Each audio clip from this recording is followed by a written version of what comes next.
permission. Okay. All right. And then we should be good. Yeah. Yeah, no, it's very nice to meet you, Frederick, and I am very honored to have you on the show. So, and you had mentioned to me it's been a while since we've been doing many interviews, hasn't it? Um, so hopefully we got these glitches I see. Hopefully this is not gonna continue kind of interruptions here. Okay.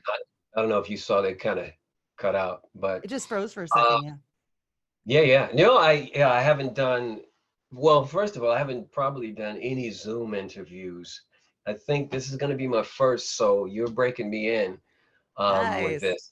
Not done any in as far as interviews in general, it's been quite a while. Mhm. These kind of interviews, yeah. Now, I'd like to give everybody a brief rundown on the band's inception because I mean, we can always go look up look you guys up on Wikipedia or whatever. It's easier Yeah, just to get like a brief rundown from your point of view about how you came together. sure, yeah. And a lot of that stuff, I'll say this, Wikipedia, some of that is not because I've seen some of it and some of it's not exactly accurate. Mm, So yeah, at least for us. And then it changes. I see different things up there. I'm like, who's posting this stuff? So, exactly. but Because anyone can edit yeah, it. yeah, that's the thing. I was like, wait, that didn't go down like that. Right.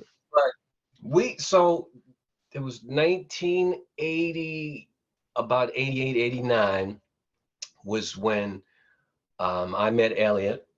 Mm. And I met him through some mutual musician friends, as we like to say. And we used to just get together and jam. And later we'll be able to bring some of these people who you probably have heard of that would later be on in connection with us and work with us and stuff like that. A lot like Ingrid Chavez, people like that. But we all used to jam and record together. And me and him kind of hit it off, and we started doing some things on the side. And I think at the time he was doing remixes. That's what it was for various radio stations. And I think he'd been involved in radio quite a bit. I think he had taken broadcasting class because I think he like it was some I think he was in St. Cloud or Monticello, Minnesota, where I think he had went to college and took that, and he was like on what do you call it, the universities, the radio station there. I think he worked there because he kind of had that radio voice, and we'll be right back. He kind of could do that sort of thing, and but he also was a keyboard piano player, very good, and he Mm. liked to write and produce things on the side also. And so we connected and we started working on a couple of different things. And this doing anything was one of those things that kind of stood out. I just had this bass line that was in my head, and I was like, oh yeah, this is kind of nice. And he goes, yeah, I kind of like that. And he said, I think I could do something with that. And he started building chords around it. Mm. And then so it gets a little convoluted here because actually when we initially wrote the beginning of the song or the start to write the song, the beginning of writing the song, um, I left actually Minneapolis and came back a couple of different times. So that actually Do Anything was originally written probably 1989. Okay. And of course, it wasn't released till late till 91. But so in the interim, we were working with other people doing other things, but we'd come back to the song and because we thought we had something. So we'd come back to the song and rework it and whatever the latest thing that was happening, because you want to try to do what's big. If you're trying to get a record deal, you want to do some things that are contemporary and what's happening on the radio. So we're going to put a rap in it, 8 bars, 16 bars, whatever. It needs Mm. this kind of hook. And then you're compressing everything. The 90s was a lot of compression in radio. Yeah. um, so we did a lot of that and just finding the hooks and things to make it come to fruition, which eventually 91 they did. So yeah, oh, go ahead. I've got to compliment you on that bass line. I absolutely think Thank it's brilliant. Thanks. Yeah, I just, a lot of my influences. I don't even know what I had in my mind then, but I like to tell people what it's not gonna. It'll be this is so obscure, maybe for some people, but there was a song called. There's a couple of songs that kind of had helped made me become influenced by that song. So one was, do you remember a song called Mr. Big Stuff? So there's No.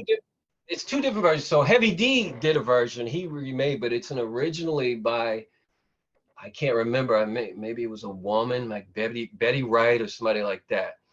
Okay. But the bass line from that and yeah, I guess it was that kind of inspired me to kind of come. Oh, and the Cleanup Woman, Hmm. which is a different bass line, but that particular song kind of made put me in the mind frame of to write something like that. So Gave you that feel. right, and I think that song, the people will probably correct us. I think that is by Betty Wright, the cleanup woman. You probably heard it. I Um, think so, yeah. yeah, circa 74, maybe. It's 75, maybe. It's an older one. Yeah. So was this Uh, the first song that you and Elliot wrote together? Or actually, no. no? We were no. We were in a group then called Band Amsterdam, and Ooh. yes. So you got to imagine this is like mid to late 80s, and there was a guy named Sparkell Anthony. I still talk to him.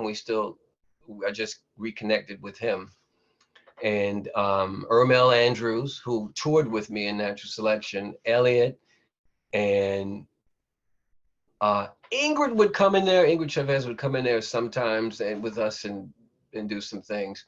Mm. And God, who else was in there? It was kind of a group of people who would sort of a revolving group, if you will. Mhm. And one of the first songs we wrote were actually me and Sparkell and Ormel are talking about rewriting because we never got a chance to get it recorded. It's just 4-track stuff, and a lot of people at the time was like, "That's a nice song. You guys should put that out." And it's called "Love You Like a Broken Watch." Ah, Very nice song. cool. So that'll be something that we're gonna do some of the newer stuff, or re-recording and re-releasing. Wow. Yeah, but so yeah, so I know that what we had a few other songs that we had done. I'm trying to remember the names of some of them specifically. Besides that one, Sacrifice was another one. Elliot played keyboards on that and was very integral part of the production of it. Mm. A few more, and they'll come to me as we, yeah, maybe later. But yeah, a few others too. Yeah, I'll definitely have some questions about some of the other tracks that came out on the album. I Oh yeah. remember when I first heard the song, I think it was on Open House Party. Okay. Do you remember that syndicated radio show? Vaguely. Was it similar to Casey Kasem's top Yeah. 10? Okay, that sounds familiar. I was more familiar with Casey Kasem's, Hmm. and but yeah, I feel like I have heard of it though. Yeah, the Yeah. host's name was at the time was John Garabedian. I do remember that. I don't know if you guys were ever guests on the show, but that's where the song was introduced to me. Um, Really? What yeah, was the show based? Was it based in LA or New York, or was it Canadian? it's Or not Canadian. It was definitely syndicated out of the US. okay, And it would okay. play usually on Saturday nights. But at least like Oh, if it's syndicated, it can really create sure. it could be on at any Yeah, time. But yeah. yeah. Um, so Okay, and then the yeah. song for people who didn't know made it to number 2 on the Billboard Hot 100, correct? Correct. Yeah. I had to check because Uh, that's a Wikipedia thing. So I wanted to make Now that sure is that true. That is true. No, that's true. Well, it started out. So the story goes, it started out as a local, or I guess you'd say a local hit in Minneapolis, and Elliot worked at one of the radio stations.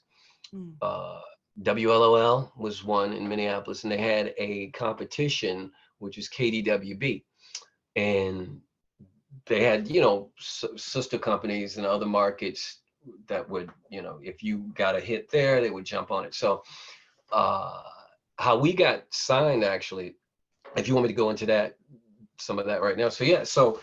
so I got back to Minneapolis and we re-recorded the song, and we added like that break part. We added a bridge because I don't know if the bridge was there. And then we added some more background vocals. And mind you, all this was done on a 4-track. And Mm-hmm. yeah, and it was so when we ran out of tracks, and people from the us, the Generation X and Y, will know what this is, but a lot of the younger people might not know it's a 4-track. So then after you ran out of tracks, you would start bouncing tracks to clear tracks up. So Yep. you would lose a generation. So you'd lose a generation of the sound quality, but you'd have more room to put something else on the track. Yes. And so that's what we did. So we had to do that because we loaded a lot of vocals on there. And so some local promotion people, because back then they had like, so if you had Arista, Atlantic, Warner Brothers, Giant, whoever, they would have local promotion people in various cities.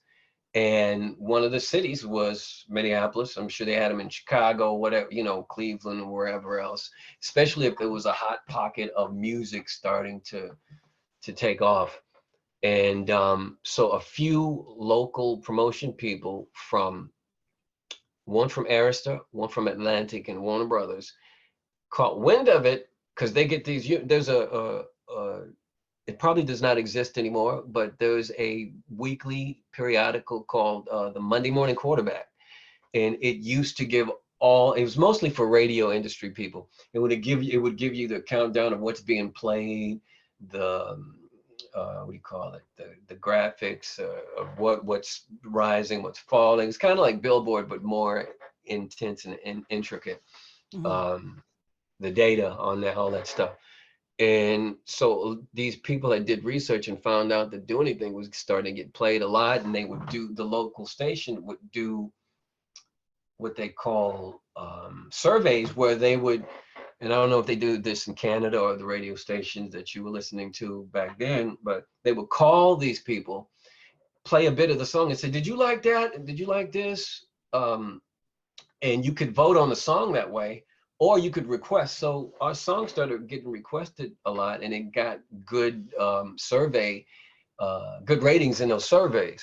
So Mm-hmm. it started just going. So basically, we went from like 38 or something when it first started, and then it started going and going up the charts. And mind you, I had left Minneapolis and came out to where I reside now in the Seattle area, and um he called me. He goes, this song's picking up, man. He's like, you might have to come back here and see what's going on, because I'm telling you. And I believed it, but when he said, look, it's playing on the radio, and other people started calling me and telling me, you guys, this song is starting to go up the local chart here. This is crazy. So long story short, some promotion people called the radio station, got in touch with the program director, and they got in touch with Elliot because he was also a remixer, like I said, on one of those stations. And they were like, "Oh, you got a good song here. We'd like to talk to you, see what we can do." So he initially met with them because I was still out, like I said, in Seattle. Kind of, I'd just become a father, so I was taking care of my son at that time. And so they called him, and he calls me. He said, "Yo," he said, "there's some people here that want to meet with us from Arista, from Atlantic, and Warner Brothers." And he said, he said, "This is serious business." He said, they're not just kind of blowing smoke up. They really want to get something going because they see how well the song is doing. Mm-hmm. And feel free to interrupt me because I'm just Oh going. no, no, this is Yeah. good. Um, so where was it? So yeah, so then he called me, told me that, and I go, okay, well, just keep me posted. So he met with some of the people from those, at least Arista, that was the other one. And the guy was like, yeah, we'd love to have you guys. Seems like you got a great record here. Now in the 90s, a lot of people were signing what is known as singles deals. So Oh, initially they wanted to sign us for a singles deal to see how it would do, so that they don't, put all their money into something that they felt like might not come to fruition. Excuse me. Um, so they had said, well, let's meet with you guys. We'll get you, have a formal meeting with your partner and see what's happening, see where you want to go, and see we can crunch some numbers. And, as they say, you can tell us some lies and we can tell you some lies, that record company stuff. yeah, right. So, yeah. So, advancing way forward. So I had to go back to Minneapolis, and because Elliot called and told me, he's like, Arista wants to fly us out to New York because they're serious about signing us at least to a singles deal with the option to do an album if that record does well. Mm. Uh, you can get a hit or two out of that, then they will pick you up, and that's because they were doing it. I knew a few people who had been signed to singles deals and kind of turned into an album, which ours eventually would become an album because the song did so well. Yeah. Um, and so yeah, so we met with them, fly to New York, meet with them. They met Clive Davis. He Ooh. liked it. Yeah, first it was an initial promotion guy there. He was one of the A&R there, and he goes, I'm sure they were trying to get us to sign with them, so they wanted to impress us. Like, I'll blow their mind. I'm gonna let them meet Clive to go. And it was impressive, but I was like, hey, I mean, it's Clive Davis and all that, but what else you got, So we Yeah. met him. He's like, you got a good song here. We really like it. And and we hope that you guys are gonna sign with us because we'll get you a singles deal, but I'm pretty sure this thing is gonna go up the charts and you guys can get an album out of it. And we were like, great. So they wined and dined us. That was great because both of us, at least financially, were pretty broke at that time. So it was nice to be flown out to New York and stay at the Empire Hotel right there Ooh. across from Center, all this stuff. Yeah. So they put us up for about a week, wined us and dined us. And then we went back and they said, well, think about it. Let us know what you want to do. In comes Atlantic Records. They say, they said, what's going on? You got any bite on this? We go, yeah, Arista's interested. And they're like, oh, so, and I think a lot of times when one record company knows somebody else is interested, they're like, oh, we got to get, beat them to the punch, whatever. So it was a low level bidding war sort of in the beginning. So Atlantic said, okay, we'll fly you out and we want to meet with you and see what, crunch some numbers, tell some lies, whatever. So we go out there, stay in New York again for about a week. Same thing. They're like, we want you to sign with us and we'll do you one better. We will let you, for the most part, produce yourselves with a co-producer, with somebody, because you've never had a record deal and we don't know what you can do. We don't, so we'll have to get you in the Mm. studio, watch you, and see how this progresses. But we are willing to say right now, but that we won't be interfering. But whereas Arista, right off the jump, wanted us to have a producer, and me and Elliot were kind of against it. We weren't totally against it, but we would rather have had be more self-contained and self-produced. Was it a producer of their choosing as well? Like you wouldn't have even had the chance to choose? More than likely, yes, because they had, Wow. I can't remember some of the people they mentioned, but yes, I think it would have been that situation. But they Mhm. said, you can throw us some names out, and a lot of the people that I thought about even at that time were way too expensive for us at that time as a fledgling group. Like, this is the days of Teddy Riley, Mm. the New Jack Swing type stuff, or that Spider-Man guy. Who else? But yeah, I mean, there was a few others, but they were like, well, no, we're thinking some other people. So that guy's too expensive right now. Mm. So we went back to Atlantic, and they were like, well, we'll let you do it. We'll have to get some type of co-producers in there with you to watch you. So we're leaning toward them at this point.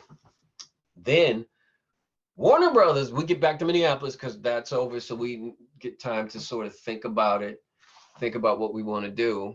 Although we are leaning towards Atlantic, and Warner Brothers goes, "Oh, well, we want some of this. We'll give you a deal too, a singles deal." But they said we want to hear some more music. See what else you got. Mm.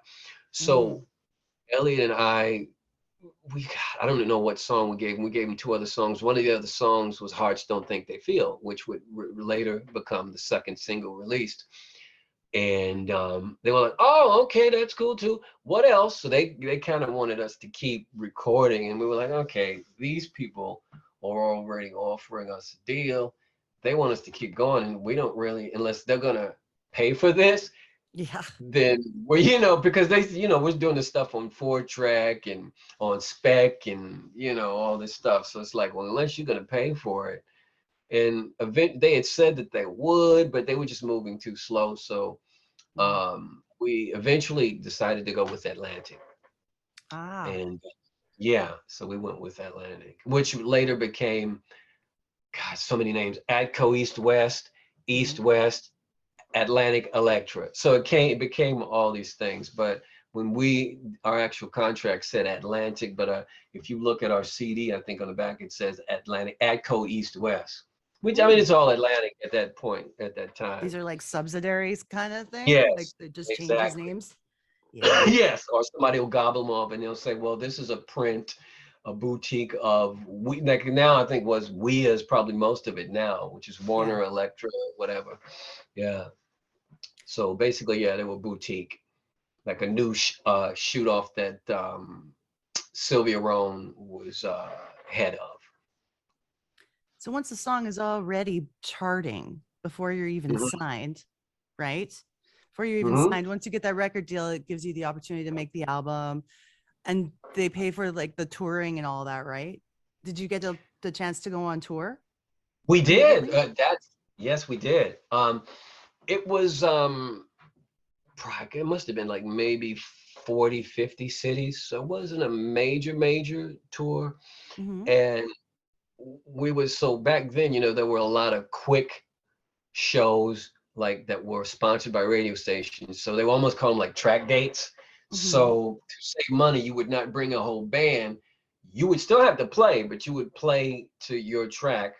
So I was singing and Elliot was playing keyboards. And if we got any other instrumentalists or any other background singers, you did that. But it was just a way to save money Mm-hmm. until you could get a band and get your own van. Because a lot of those dates we were flying around, which would get a little expensive. And some were on a bus, but a lot of them were flights. Mm. And I've been binge watching a couple of your episodes. Ooh. And yeah, nice show, by the way. I'm loving Thank it. you. Yeah, yeah. I just got through listening to you did the Martin Page, that Mm-hmm. one. But one that really hit home with me was the Tara Kemp one. Yeah. And it was somebody else because actually we did about 3 or 4 shows with her. Now, I don't know if she would remember, but our first speaking of touring, our first show in Oklahoma City at the Oklahoma State Fair was with Tara Kemp. She's That was probably lovely. 19. Yes. And it was somebody else there, like Yeah. maybe Tracy Spencer at the time, I think, had it Ooh. because we did a few shows with her too. I think that was a smaller one, but it was like 3 or 4 groups, a handful, and she was Mm. on the bill. And I think us, Tracy Spencer, and somebody else. Yeah. But there's a few people that I've heard you talk to, and I'm like, oh, I did a show with them too. I did a show with those guys too. So yeah. It's true. It's yeah, no, she was telling me a lot of that happened. She had done a lot of dates because she was signed under Giant, right? Okay. Yeah. So she had done a lot of Which dates with like Color Me Bad, who was also on the same label. And yeah. yeah, she told Yep. me a lot about those situations, how they put those Yeah. together. No, that's yeah. We did a lot of shows with them too. Mm, Color Me Bad. Oh God, I know we did.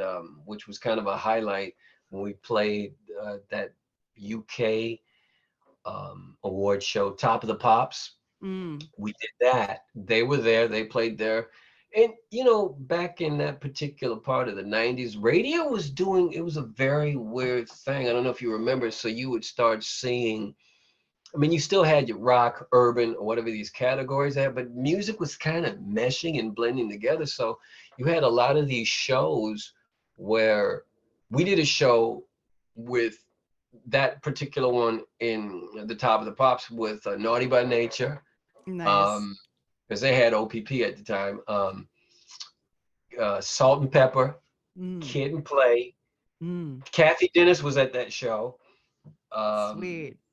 Color Me Bad, and God, Extreme, I think, was at that. I don't know if you remember that, the Yeah. pop rock group. Oh, I I love think, Extreme. I yeah, love they were that at that. band. Yes, they were. They played at that award show too. Yeah, Mhm. yeah. What a good, and that's a huge mix of different types of That's what artists I was and saying. music, and Yeah, that's you pretty had all these, cool. yeah, a lot of different styles of things going on. Yeah. Mhm. What do you think was one Um, of the most memorable of the performances that you did?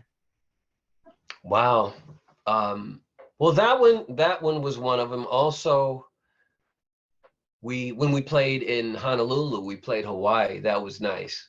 Mm, Um, we did two shows there. One at a big outdoor, no, indoor auditorium, and then the next day we did an outdoor venue, which it was nice. Oh, well, being in Hawaii was nice, and it was my mm, birthday too around that time when we did those shows. Those were nice, and I think at that particular show, Gerardo was there. He played ah, because cool. we went and did sound check together. I think Tony Terry was at that show too because I think Mm. he had a single out that was going up the charts. And maybe Maya the Cat. Not She has to make an appearance in every episode, I swear. right. um, who else? Yeah, so that was one Hawaii, and what else? Oh, we did one in Universal Studios in Orlando. That was a nice show. That kind of stood out too. Very Wow, nice show. Yeah. excellent. Yeah. Now, when we start talking about what's coming up, before we do that, I did want to ask a little bit about the female vocalist on Do Anything, because Ah, when I first heard the song, I'm like, as a teenager, I thought, that sounds like Madonna. And then I'm sure you heard that a million times. And then sure. I was hearing it was Ingrid Chavez, and I was hearing it was Nikki Harris, which would make sense with the Madonna comparison. But what happened with the female vocal on the track? So okay, so here we go. So very another convoluted story. So in the beginning, when I was telling you about, we got back together and started to remix the track and put some things to it. Um, we had the idea. He's like, "What? We need one more thing to make this really just in your face." He's like, "What if we got a female singer to sing on it?" I was like, "Well, maybe even beyond that. Let's get beyond that. Let's get a female person to sort of talk on it, and let's put it in that telephone." Because the lyric, that I say in there, and it's the first verse. He's like, "Let's Mhm. actually, you know, take that even further." So then we said, "Well, who can we use?" And like I said, I had known Ingrid. We all used to live in the same area in South Minneapolis, and I was like, well, I know somebody that would be able to probably do it pretty well. So we let her hear it and asked her if it was something that she'd be interested in doing. And at the time, she was, I don't know if she was signed yet, but she was about to be. I think maybe she was signed actually to Prince's label, to Paisley Park, Mm. and she was just doing, got so many. I got to stay focused. There's so many things I want to go into. So many tributaries of things that I could tell you. So she said, "Yeah, I like the song. I'll do what I can, whatever." So we even let her co-write some lines in there, and some of them we made up, and she made up some of her own. Um, so she was on Paisley Park at the time, and well, we weren't even thinking, we didn't know it would be a conflict of interest or, whatever with the label. We weren't even thinking that far ahead because we didn't know. And I don't think she was either. I think she thought it was like, oh, this is cute. This is something that'll, we'll see. Because it Mm-hmm. hadn't gone national yet. It was still local, but it was bubbling. And so she did it, and we recorded, sent it back to them, and they were like, "Oh my God, this is great! The way you guys put that in there. This is," and then some of the people who didn't know who she was, and people that did know, they were like, "Oh, this will even be better for promotion, because you're in Minneapolis." She was in Graffiti Bridge too, Mm-hmm. this other Prince movie. And so this will be another way for us to promote this and get that whole, is this Prince, is this a Prince protege project? Did he have anything to do with this? That whole thing. So it's like, Mystery. yes, it's only going to work in your favor. Yeah. So that was just an added plus, that we just happened to know her way before she got signed to Prince and all that stuff and got big or whatever. So she was the original person on the local version. Mm. So months down the line, the song's blowing up. Then we get the deal with Atlantic. We sign whatever. They say, yeah, we like it. We're gonna go ahead and give you an album. So it's in. I think the first time let me see. So the record company people said, oh, we have an issue here because she's signed to Paisley Park Records, which is, Warner Brothers. It's not Atlantic. It's a whole different thing. Mm-hmm. So we might have an issue with that. And so one of the A&R people told us, and some lawyers too, they said, well, maybe you guys should maybe just to be safe, get somebody else to do that part. You can still give her writer's credit or whatever for doing it and put her name on it, but we think you should get somebody else just to be safe. If we were going to keep her, we were like, we think she should. You didn't know about that kind of stuff, the legalities and all that stuff. But so they won that one. They're like, no, we're going to switch. It's just to be safe, because this was in the era of a lot of people getting sued. The Mm. sampling thing was off the hook and all that stuff. Like, no, we don't want any litigation. So we said, okay, well, who are we going to get to do it now? So we tried a few people in the local area, and it just it didn't sound the same. It didn't mesh. It was not, yeah, it just wasn't there. And so Brian Malouf, who's this engineer out in LA, they talked to him. They said, well, do you know anybody? We need to get somebody to do this song. He was already remixing our song, putting it on 48 tracks. So taking it from that the 4-track and putting it, kind of Mm. trying to make it sound a little bit better and bigger. And he said, oh, actually, yeah, I think I know somebody that would be great for this. He goes, you guys know who Nikki Harris is? And I go, yeah. I said, isn't that the woman that sings background for Madonna? They're like, yeah. He goes, I know her. I said, I think I could get her to do this. She's, I mean, she doesn't have to write anything. You just want her to do these exact parts, right? Or whoever it's going to be. I was like, yeah, we're not going to add, because they like all the lines are fine. We just need somebody else to do it. And he's like, well, let me ask her. So he asked her. She said, yeah. We paid her like a flat fee to do that. And she, yeah, she did it. And that's when they were like, okay, we'll fine. Now we'll go ahead and release this and put it out. So there are versions, and I have a few of the original with Ingrid on it. And I think I saw one somebody uploaded to YouTube, the Mm-hmm. original. It's a little faster, and it's a little bit more raw, because you can tell it's still 4-track-ish, Mm-hmm. but I think it's up. But yeah, so that's how that kind of became Nikki Harris, as the background singer and speaker on that song. Wow. Do you Yeah, think but it there's was any originally Ingrid. Yeah. do you think there's any legality problems now to play a clip of the Ingrid version on the show? No, I don't think so. No, Okay, I because I it, kind of want to yeah. play it like a little of both so that people can hear the difference. That'd be Yeah, nice. no, I don't think so. Yeah, not from I get you're fine for me doing it, Okay. so hey, I don't want but to yeah, I cause don't you think any so. trouble. No, I don't think it would. Yeah. Okay. Now Yeah. here we are. It was, to correct me if I'm wrong, but 30 years ago this month. this month That since is, it came out, right? yes, The album itself, the album itself. yes. The album That itself was November 15th, so it's coming up. Yes. wow. What Yeah. what was the delay that nothing has come out since? Oh, wow. So life happens. Yeah.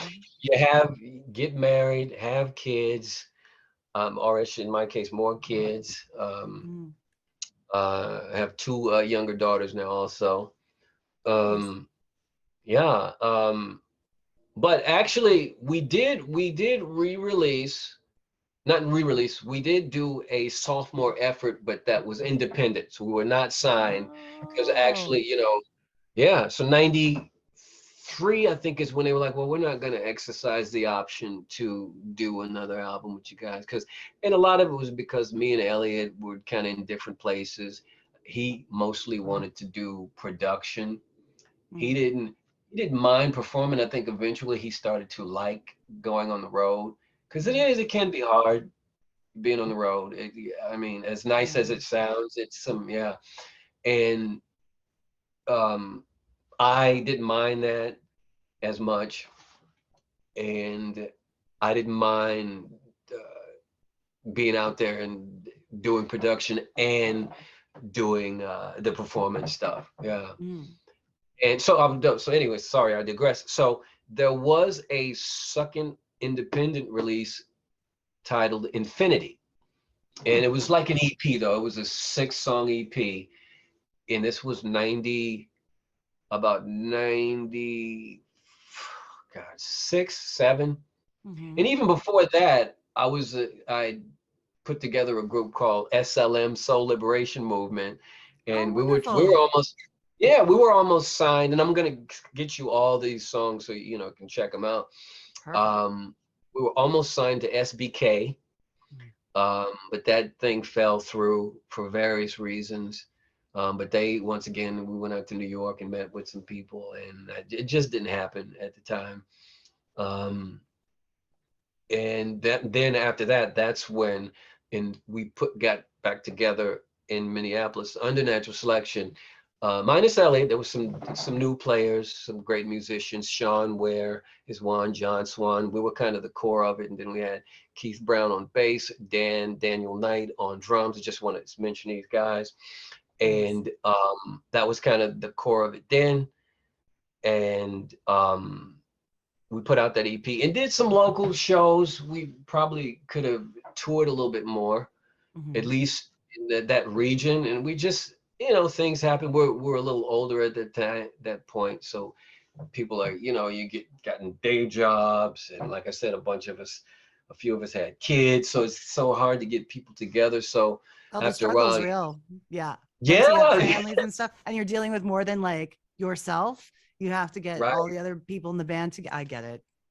yeah. So I'm sorry, I could Yeah. get this prism coming in here, the sun, Oh, or it's kind of glorious. It's like oh yeah, like an I'll let it. angel Okay. out your window. Yeah, Um, it's good. okay. So yeah, yeah. So that was called Infinity. That was a 6-song EP, Mm-hmm. and then kind of broke up again, went our separate ways. Then sort of I did a solo record, which I think is how you located me, because Mm-hmm. I got the email from you on my Frederick Thomas page, Sure did. which yes, so that was that, and that was that was a solo album that was put out in originally 2009, Mm. and um and now I just it feels like the right time to do this, and I see a lot of my contemporaries at that particular time that are touring still, and it's a friend of mine. He's telling me, man, you have something that you could do. You just need to get out there, put it together, and just because he said, look at all these other people that you mentioning these names. These people are on these I Love the 90s tours Mm. and doing a thing. I mean, in spite of the pandemic and all that stuff, I mean, they're making whatever you have to do to go to shows or whatever, but he's like, these Yeah. people are still doing shows. And I was like, oh wow, yeah, not you know, and I've always wanted to, but like I said, you know, having the kids here too, trying to set time aside to write Mhm. and do all that stuff and then rehearse on top of it and put a bio together and all that stuff. So I have, his name is Years, Donnie Davis. So he's been helping me a lot and kind of inspiring me to get a move on. And that's been kind of the catalyst as of late to put it back together. Find Elliot even. Mhm. And you know, do some have we have some plans to do some shows this some spring and summer. And Wonderful.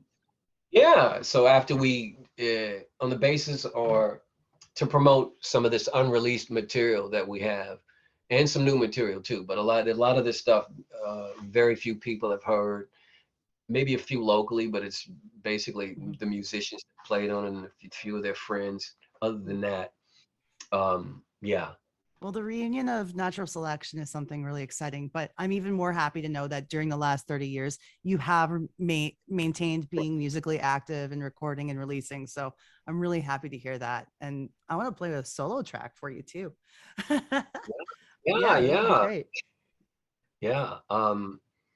No, that's nice. I'll say this. I did a little research on you yourself.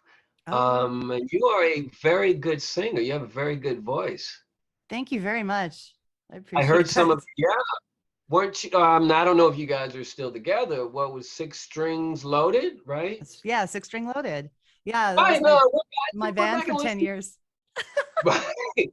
I went back and listened to that stuff. A very strong voice. Yeah. Thank you. Oh, Yeah, yeah. you've blown my mind here.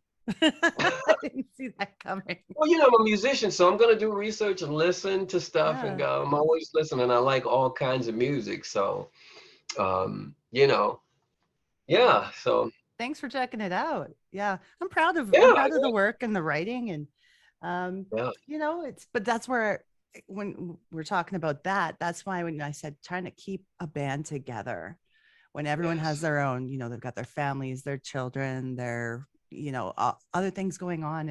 It's not an easy task. right. It is not. No, very, yeah. I At felt least, that.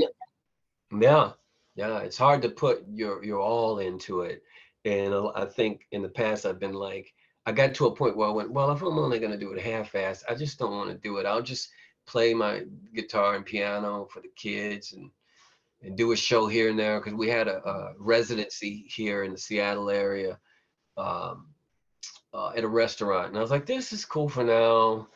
But then you see, you're like, okay, I gotta expand my operations. So, you know, yeah, What's um, a what would be when you're thinking back to the last 30 years of music that you've put out? yeah. What's a song that's endearing and special to you that you wish would have been a single or a release? Oh I want to play God, it. there was. I want to play it. Oh, cool. Well, there were a few of those on the first Natural Selection album for sure, because you know we only after Hearts we released one more single, which was It's Sweet, which Mm. didn't do as well. I don't think it cracked as far as chart wise. It was a good song, but it didn't chart really. I think it might have 88. It was way down there. Whereas the other two were in the top 40. Mhm. But having to sort of fight with the record company on which songs to produce and or which songs to release and which songs are singles, you know, I look back and I go, I think this song would have did so well. And who knows, maybe it wouldn't have, but there was a song called Brum Rush Your Heart. And it was a sort of like it was a new jack swing type. Mm. It would remind you of that song Poison by Belle Biv DeVoe. I don't know if you remember that Yeah. song. It was Oh kind of yeah. that kind of song, had that kind of feel to it, very sparse. There was Mm. only a bass, drums, a little bit of guitar, vocals, few keyboard lines, very sparse though. But that would have been nice to have had that out and been because we performed it live. We just did a raw version. One of the guys was in the group, Jason Williams. he would do a beatbox, so we do it very raw. Yeah. Beatbox, me singing, Elliot playing keyboards. Yeah, but that one, um, that was on that record. Probably "Let's Get It Together" was another song on that album that I would have liked to maybe have been released and to see what would have happened. As far as my solo record, probably a song called "Do What You Do" and have more of a reggae feel. Hmm. That's on that Frederick Thomas album. That song, because I think it had a lot of potential crossover, whatever you want to call that, or just some Okay. mass appeal. I'll say it. That term crossover, kind of, yeah. But yeah, Yeah, I um, definitely want to share some of these clips on the show so people get a chance to get a feeling for it, you know? yeah. No, that's yeah. If there's one thing I That, really miss about the 90s, it's New Jack Swing. yeah. Oh, that was like I, probably my favorite sound of all me too. genres. Me too. Especially me too. Especially that early period. And there's a few stations, and obviously, if you have XM satellite or whatever, you can get these stations that play that particular style. But there's a DJ I heard in Minneapolis at some station that plays a lot of that on like a Friday or Thursday. Nothing but New Mm. Jack Swing. So all the guy stuff, the Teddy Riley stuff, the Bell Biv DeVoe, all the Today, all those groups that Mm. kind of some of that Heavy D and the Boys stuff. Some of that was New Jack. So Yeah, even Michael and Janet were even doing New Jack. So yes, yeah, that's right. That's right. Yeah, it's he had true. Teddy. Yeah. So what do you think the listeners can look forward to with what's coming up? What are the goals? What do you have to share so that we can pay attention So and get involved? yeah. So like I said, we have some live performances coming up in spring and the summer. We're going to put the band together, and that's going to be the fun part because it's always great playing live for people. Mm. And some of this unreleased material that some Frederick Thomas, some solo stuff, and some mostly natural selection stuff, actually. And Mm. some of these songs I wrote and co-produced there was a brief period when I went back out to New York and I worked with a producer. I don't mean to be long-winded, but there's so much going on in my head right I now. love it. I love listening to everything you have to say. It's wonderful. Okay. So I went out there and worked with a producer. His name was Keith Diamond. Now, uh, he was popular for he co-wrote and produced Billy Ocean, the Caribbean Queen album. I don't know if you remember Mm. that. So Caribbean Queen, Yep. all those songs that were on that. Suddenly was on there. He did that also. And what was the other song? I don't know. Those were the main two.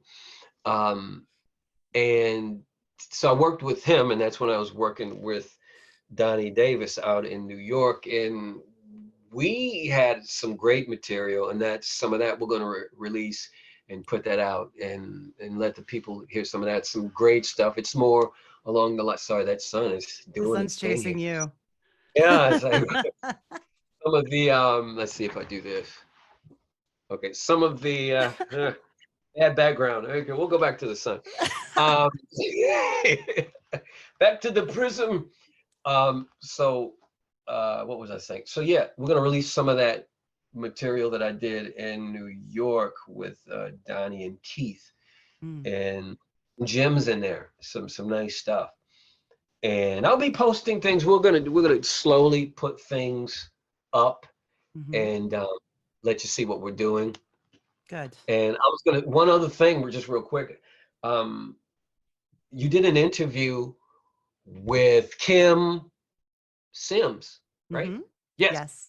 that was a good interview. I like that. I like that. She had mentioned some of the same people we toured with that she had toured with, and she had said one of the highlights of her.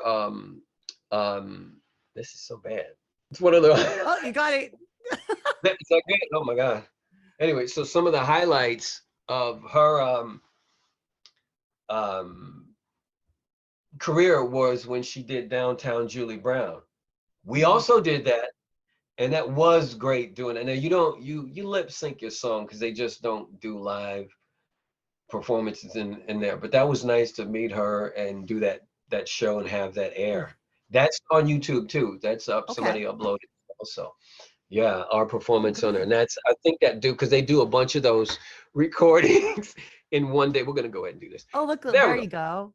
Okay. Yeah, so they do a bunch of those recordings and the tapings in one day, and I know Marky Mark and the Funky Bunch was there, and we did a bunch of shows Mhm. with them. PM Dawn was there, did a bunch of shows with those guys. Remember Oh, those guys too? lovely. Yes. Yeah. And did a great show with a lot of those groups. So that's another one. They're coming to me now as we're probably closing. But on Buffalo, New York, we did a very good show there. It was kind of memorable.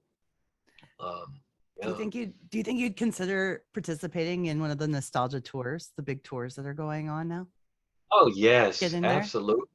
Yeah, that's why I said Excellent. we're trying to. Yeah, we were trying to get on one of those '90s tours. I had a guy talking to some of the promoters, but then they shut everything down. This was Yeah. 2020, and they were like, "Well, we're not. We'll resume." I think it's back up and running now, but they canceled a bunch of the dates Yeah. for it. Yeah, so no, I would absolutely be interested in doing that. Yeah, Yeah, and they if had you, one this summer here.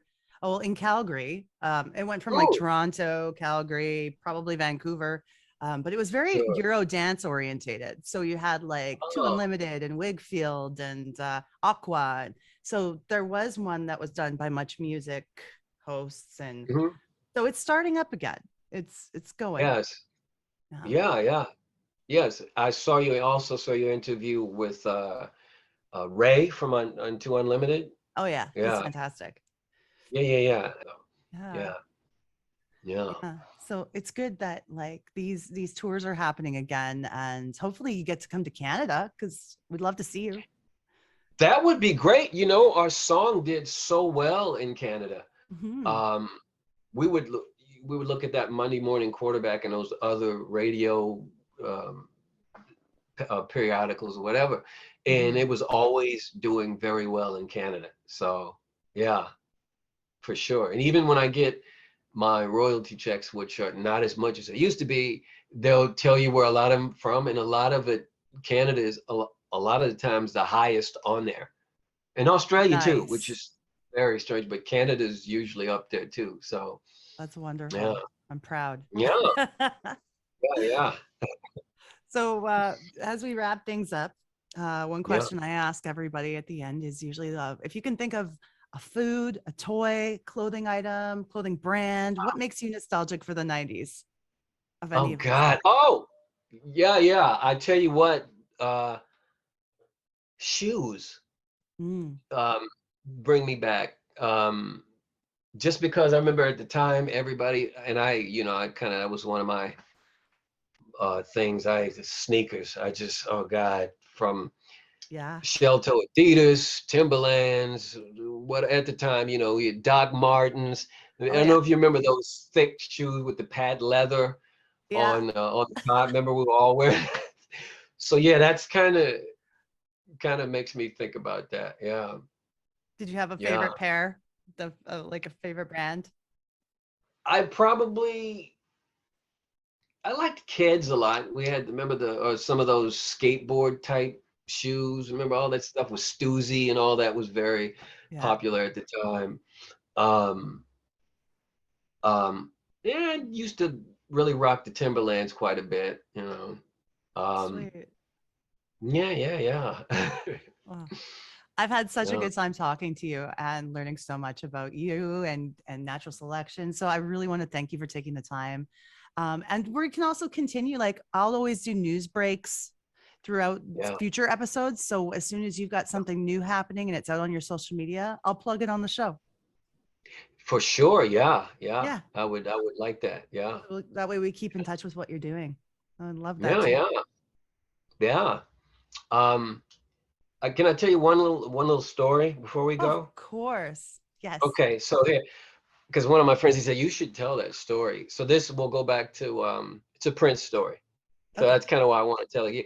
Obviously, you can tell he was a major influence on me, Mm, just by listening. If you listen to the song, and all my friends in high school know it for sure. And when I got to Minneapolis, people, they just know.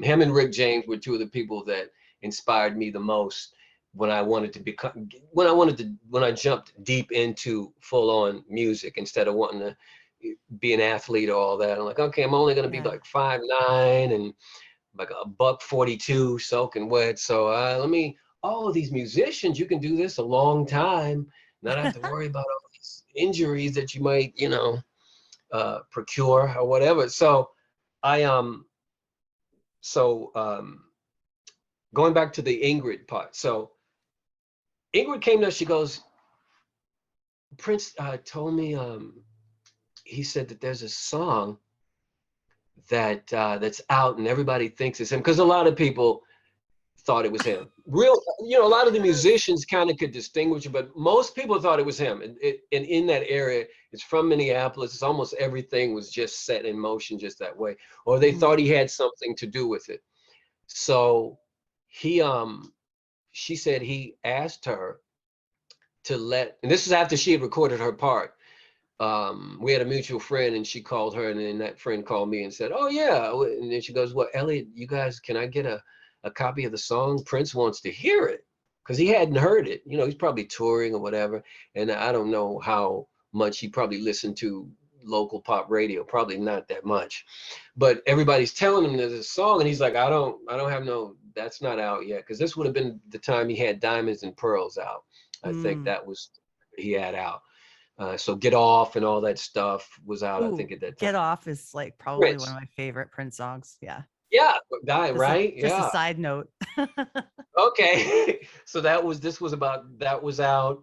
And a few other, like Cream was out too. So that was out at Mm, the same time. That was on the charts at the same time. And so she said, I want to get a copy. If you guys can run me a copy, I can take it out there to him and let him check this out. And we were like, oh, cool. Maybe something will evolve from this or whatever. But although we were already ready to sign with Atlantic, we just thought it'd be cool to do. So we give her a copy. She takes it out there to him. Now I wasn't there, and I've met him before, but I met him during when I didn't even have a deal. This was probably 1986. He was just hanging out at First Avenue. Went up to him and shook his hand and said, mm. Prince, he's like, what's up? And I said, hey, what's up? I liked your movie. This Graffiti Bridge was out at the time. And I just walked away because me and my friends were like, I don't want to be like I'm some groupie jocking him, but I was like, if he only knew how much he really influenced me, got pictures of him on the wall and stuff. Yeah. But so back to the story. So so she took him a copy. Now she came back and reported that he said this. So I mean, he probably did say this. So she said he listened to the song, and he said, well, this doesn't sound anything like me. This it's okay for a pop song, but it's a total ripoff of Tell Me Something Good by Rufus Chaka Khan. Oh, And I no.